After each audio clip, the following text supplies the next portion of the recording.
This is section 12.3, and in this section we're going to find the most general homogeneous solution that exists for the harmonic oscillator.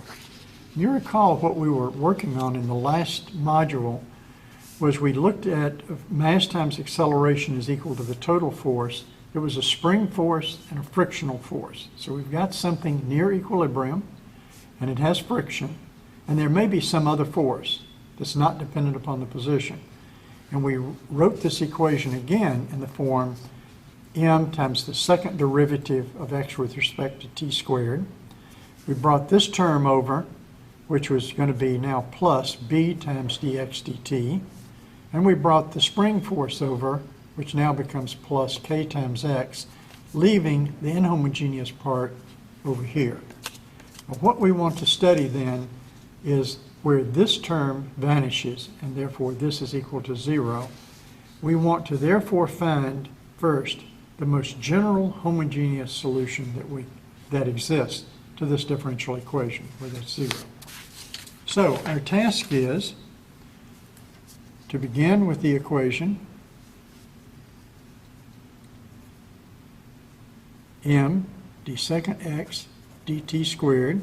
And again, if you're saying, but I haven't had calculus, I don't understand what we're doing here, then you only will be responsible for the results. But we want to be able to derive these so you can get some sense of where these solutions come from. For classes that only require algebra and trig, you can ignore the calculus, just sit there and glance at it and say, oh, I see, they derived it. So we're going to have this plus b times dx dt plus k times x is equal to 0. This means that it's homogeneous. Now, there's another theorem that's very important for us. This is the equation we're going to solve. And we want to find every single solution to this equation. If you have differential equations like this that are linear, then it turns out that the solution can always be found that's of the form x of t is equal to a e to the alpha times t. That this is the solution, is the solution.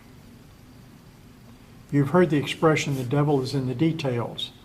Yeah, this is a constant, and this is a constant, and this is a simple exponential. But the complexities come out in what these end up being. This actually will turn out to be generally a complex number. So what I'm saying is this will be a solution, but only under certain circumstances, and we have to now derive what those circumstances are. So we're going to take that solution and plug it in here. That would even work if this were a third order, fourth order, fifth order differential equation. If it's linear and homogeneous, the exponential will be a solution. Now watch how this evolves. Plugging this in here, we now have m times a times the second derivative of this. Well, the first derivative of an exponential brings down a factor of alpha. The next one brings down another factor of alpha. So we get alpha squared, again, the exponential, e to the alpha t. So when I take the derivative of an exponential, it just brings the coefficient of t out, each derivative, plus b times a, and again I'm going to take one derivative, so I got an alpha e to the alpha t, plus k, a e to the alpha t, and this is equal to 0. Well, if you look carefully, you'll notice that the right-hand side is 0. I can cancel an a. I can divide the equation through by a in both sides, because a is not 0. I can also divide the equation through by e to the alpha t and get rid of that. And I'm left with the equation, which is very simple, m alpha squared plus b times alpha plus k is equal to 0. So this must hold. In other words, it won't even matter what the value of alpha is. This will still be a solution. But it will not be a solution unless alpha obeys this equation. So we need to solve this equation for alpha to say what alpha will work for this particular differential equation. Now you remember we've already done this where b is equal to 0. And what did we find? We found that our omega, when we used a cosine, that our omega was equal to the square root of k over m. And so that's very similar to this. And we're going to actually see and recall that all the sines and cosines are derived from the exponential function. So this is probably the most mathematical section that we'll have in this course. But we have to go through this and at least end up with a result. So if you're not familiar with the calculus, look at what we've derived here. Now you remember from second year algebra how to solve this. What must alpha be?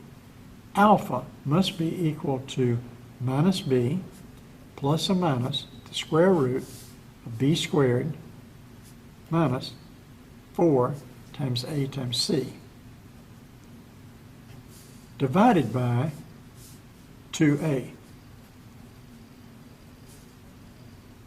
Now I want to take this square root here and extend it down and say it, instead of dividing that by 2 times the first coefficient, I'm now going to put it inside the square root and have 4m squared.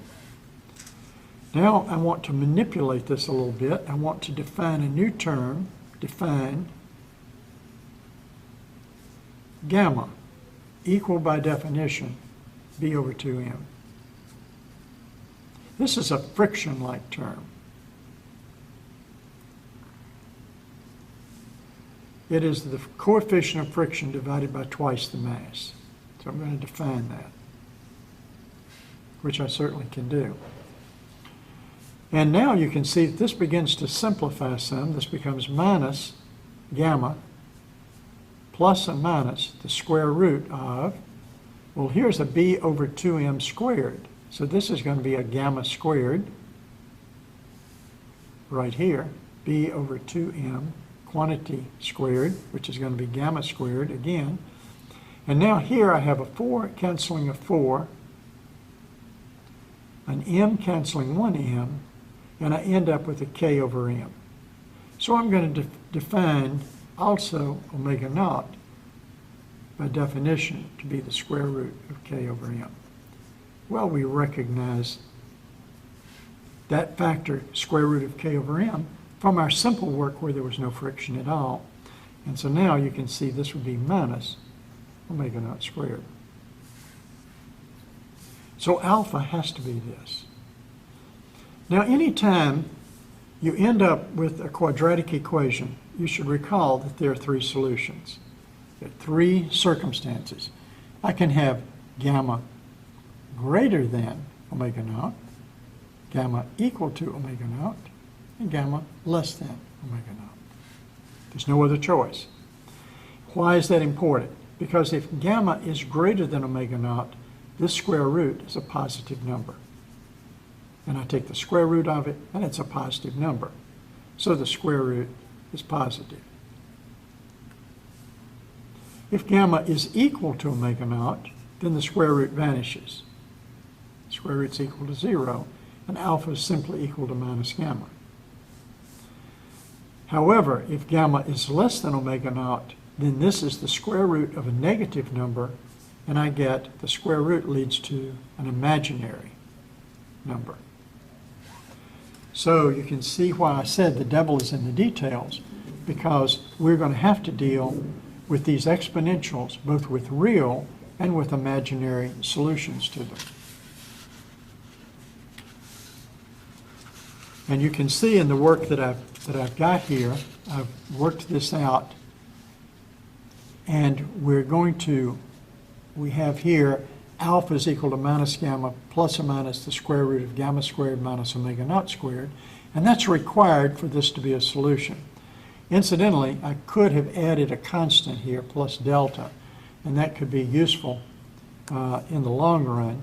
That phase, because when I take the derivatives, that delta will simply disappear, and it gets canceled out in the exponential.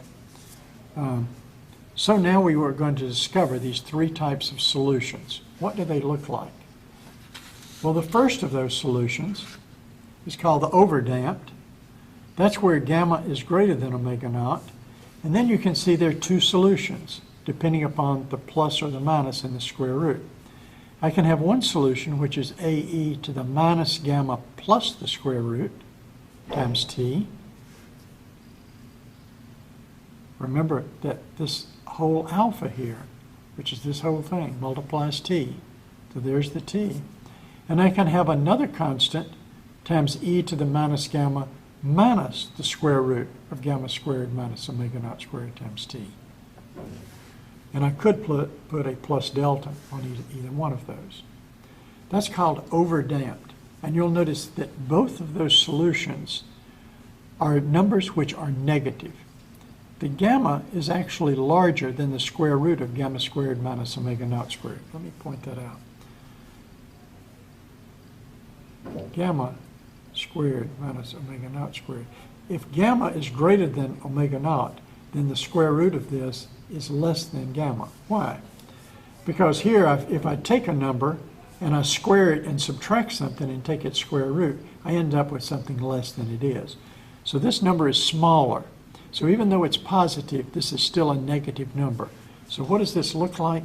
It looks like e to the minus something times t, maybe plus a constant, and plus another thing, b e to another minus another number times t plus delta.